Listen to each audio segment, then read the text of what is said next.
Pada zaman dahulu, di sebuah lembah subur di wilayah Sumatera Utara, hiduplah seorang pemuda sederhana bernama Toba.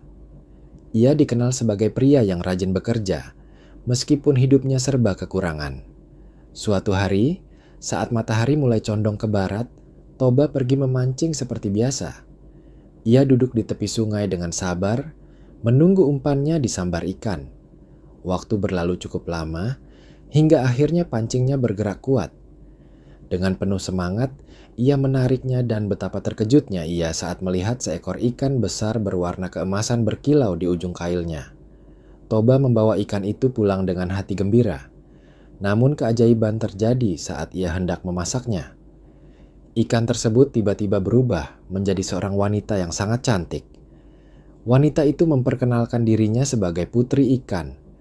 Dengan suara lembut, ia berkata bahwa ia adalah makhluk yang dikutuk dan hanya bisa kembali menjadi manusia jika ada seseorang yang menerimanya.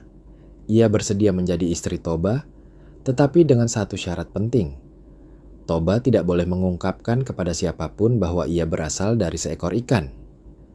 Kehidupan yang berubah.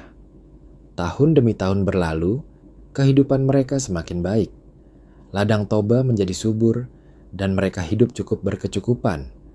Dari pernikahan itu lahirlah seorang anak laki-laki yang diberi nama Samosir. Suatu siang, putri ikan meminta Samosir mengantarkan makanan untuk ayahnya. Namun di tengah perjalanan, ia merasa lapar dan tergoda untuk memakan sebagian besar makanan itu. Ketika Samosir tiba di ladang, Toba merasa heran melihat makanan yang tersisa sangat sedikit.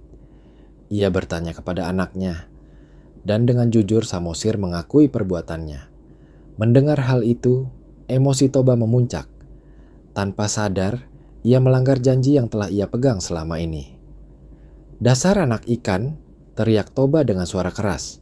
Di rumah, putri ikan tiba-tiba merasa sesuatu yang buruk telah terjadi. Ia tahu bahwa janji telah dilanggar. Dengan wajah sedih, ia memanggil Samosir dan menyuruhnya segera pergi ke tempat yang lebih tinggi. Tak lama kemudian, langit menjadi gelap. Angin bertiup kencang, disusul hujan deras yang turun tanpa henti. Air mulai meluap dari tanah, dari sungai, bahkan dari dalam bumi.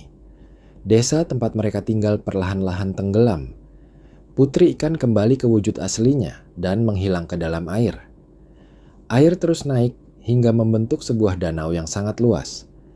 Tempat di mana Samosir berdiri berubah menjadi sebuah pulau di tengah danau. Dan danau besar itu dikenal hingga sekarang sebagai Danau Toba.